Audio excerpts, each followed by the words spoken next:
On va tout de suite accueillir le premier entrepreneur de ce soir.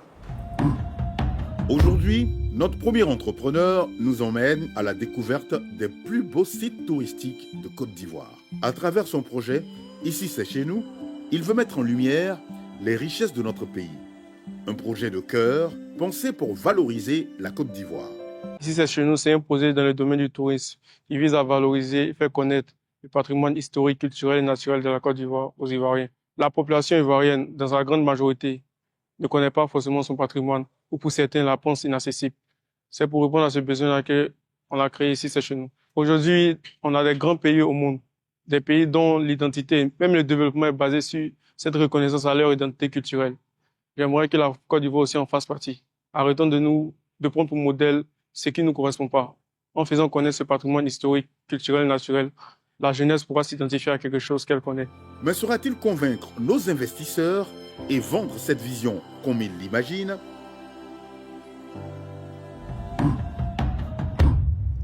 Bonsoir. Bonsoir madame. Alors ici c'est chez nous, c'est le projet que tu souhaites défendre ce soir. Oui, c'est cela.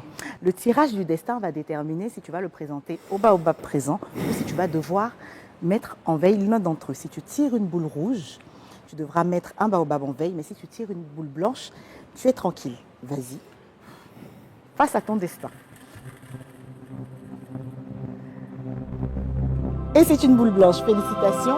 Tu as donc 2 minutes pour convaincre tous les baobabs de ce soir. Bonne chance. Merci madame.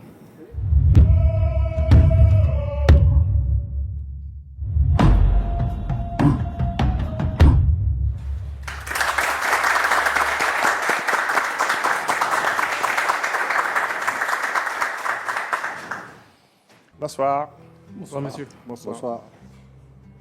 La Chine, le Japon, la Russie sont parmi les pays les plus influents au monde. Pourquoi? C'est aussi parce qu'ils ont su préserver, valoriser et transmettre leur culture, leurs traditions et leur histoire de génération en génération, impulsant ainsi un développement basé sur des valeurs qui leur sont propres. Bonsoir, cher Baobab. Mon nom c'est Iya Ahmed. Je suis le porteur du projet Ici c'est chez nous. J'aime beaucoup voyager ici en Côte d'Ivoire et mon exploration m'a permis de me rendre compte du potentiel incroyable dont regorge notre pays. Un potentiel dont j'aimerais faire découvrir toute la jeunesse ivoirienne. Voilà d'où est né le projet Ici c'est chez nous. Concrètement, notre mission, c'est de reconnecter la jeunesse ivoirienne à son patrimoine historique, culturel et naturel à travers une expérience immersive, éducative et divertissante. Nous organisons des sorties, tout compris. Les transports, la nourriture, les droits d'accès aux lieux touristiques, les autorisations administratives et la détente. L'utilisateur n'a qu'une seule chose à faire, profiter et découvrir. Le ticket moyen est de 12 000 francs. Les coûts directs sont entre 3 et 6 000 francs, dont la marge brute est de 50 à 75%.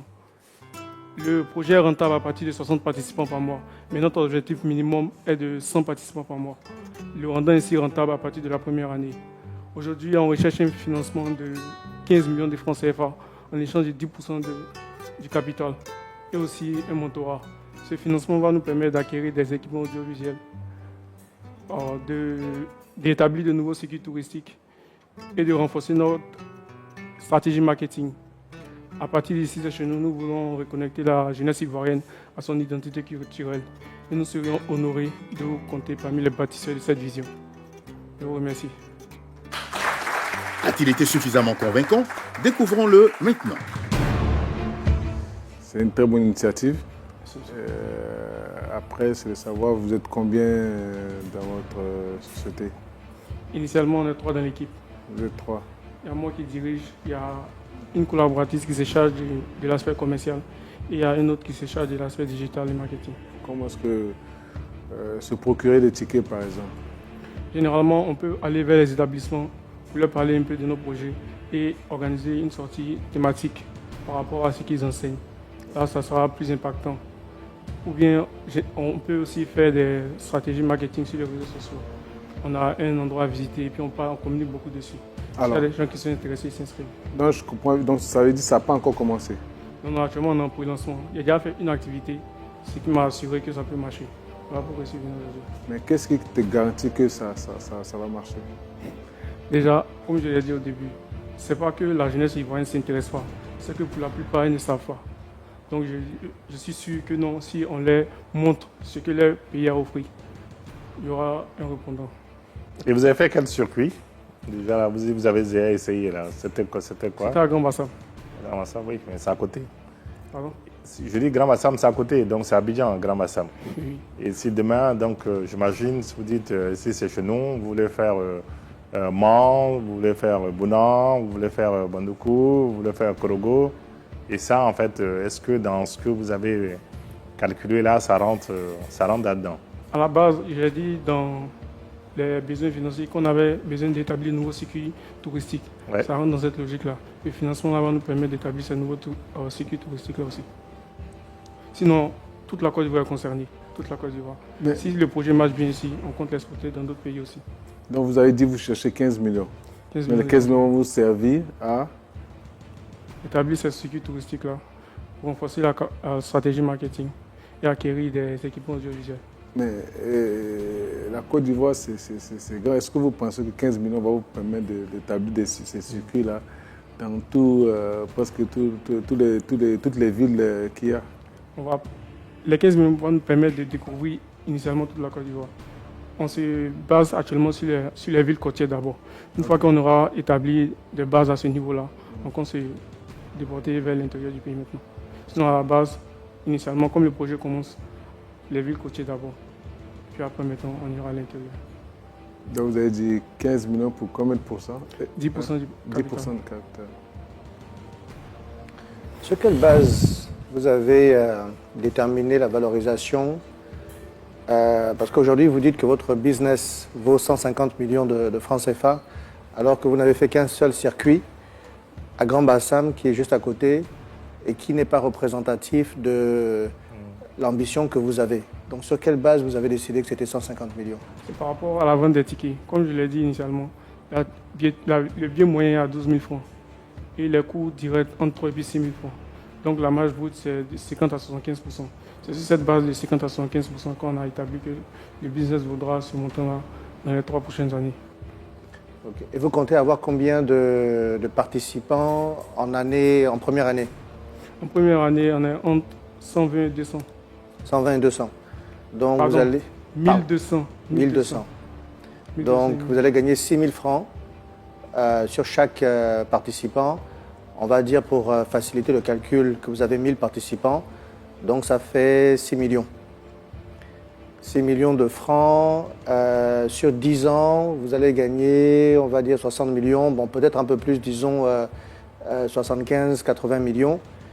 Mais c'est sur 10 ans. Donc je ne comprends toujours pas comment vous arrivez à 150 millions. Ça me semble on estime une croissance annuelle de 180%. Donc si la première année on fait 1000 personnes, comme vous avez dit, l'année suivante, on estime à 2800 personnes. D'accord. Ok. Vous avez déjà fait ça? J'ai organisé, pour le moment, j'ai fait une seule sortie. C'est sur cette base-là que je sais que le projet pourra marcher. Pour aller à Bassam. Oui. D'accord. Et les déplacements, comment ça se passe? Une fois que les participants sont réunis, on loue des cars. À vous le décor. Pour le moment, on loue des cars. Ok. Mais au fil de la progression, on envisage d'acquérir nos propres cars et nos mini-cars. Vous étiez combien à Grand Bassam? On était 16 personnes. 16 personnes. Ils ont payé 12 000 francs chacun? Là, ils ont payé 10 000 francs. 10 000 francs, 16, donc vous avez eu 160 000 francs. Le car vous a coûté combien? Environ 50 000 francs. Donc il vous reste 110 000 francs. Le circuit que vous avez organisé sur place, ça vous a coûté combien? La nourriture a coûté, je vais vous détailler toi maintenant. La nourriture a coûté environ 30 000 francs. Et pour les circuits, la mairie de Grand Bassam nous permet de gérer directement avec elle. On paye un droit par personne. Et puis c'est bon. Les seuls endroits où on doit encore payer, c'est le musée et puis la cour royale. Mais ce sont des endroits où on n'a pas passé. D'accord. Très bien.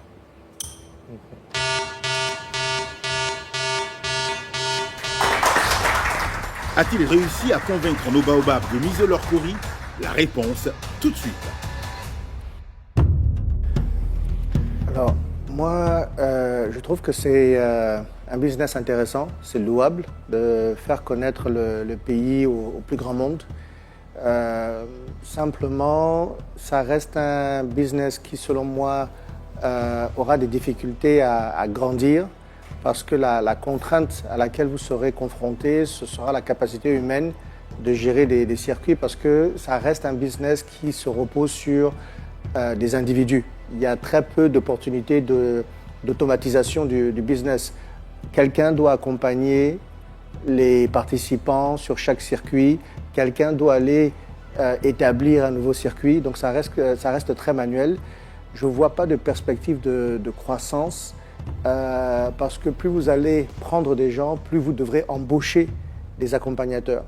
Donc pour cette raison-là, moi je vais garder mes chorés.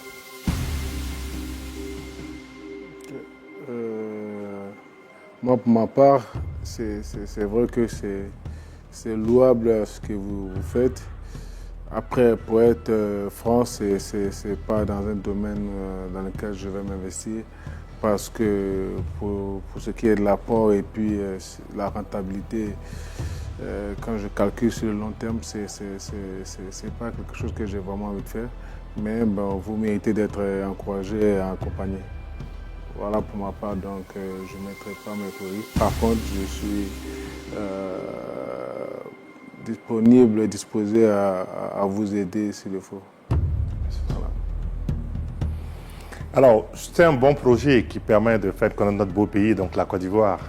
Le seul problème, c'est que je pense quand même qu'il nécessite beaucoup plus de moyens que ce que vous avez évoqué. Parce que quand vous déplacez les gens, il faut avoir une assurance.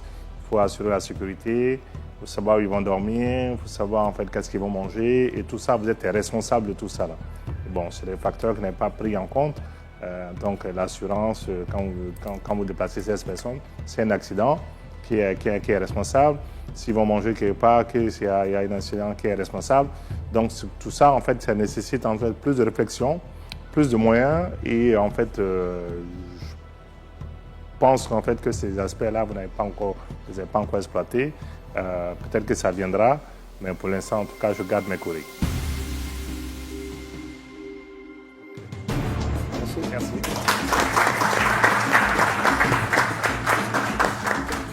Malheureusement, aucun deal ce soir, mais peut-être la prochaine fois. Bon courage. Merci. C'est une responsabilité de transporter les gens. On va aller, par exemple, s'il va à la Korogo, est-ce qu'ils vont en avion, est-ce qu'ils vont par car, s'ils vont par car, finalement, il y a un accident, il y a des choses, où ils vont à Korogo, ils ne peuvent pas faire aller-retour, où ils vont dormir, qu'est-ce que là-bas et tout. Et tous les gens qui viennent, tu ne les connais pas. Peut-être qu'il y a des drogués dedans, il y a des alcooleux dedans, il y a des bandits dedans. Après, donc, c'est trop de responsabilité, quoi, je trouve. Bon, on repart sans Cory ce soir, mais est-ce que dans l'ensemble, tu as compris déjà la décision des Baobabs? Forcément, en tout cas, je comprends un peu leur réticence. Et dans les prochaines processions, je vais essayer d'apporter des éléments pour corriger ça. Dans tous les cas, c'est pas gâté. Un dernier, donc, enfoncé et puis bon. On est dedans, Inch'Allah. n'est-ce pas? Alors avant de partir en séjour avec Ici c'est chez nous, on va découvrir le second projet.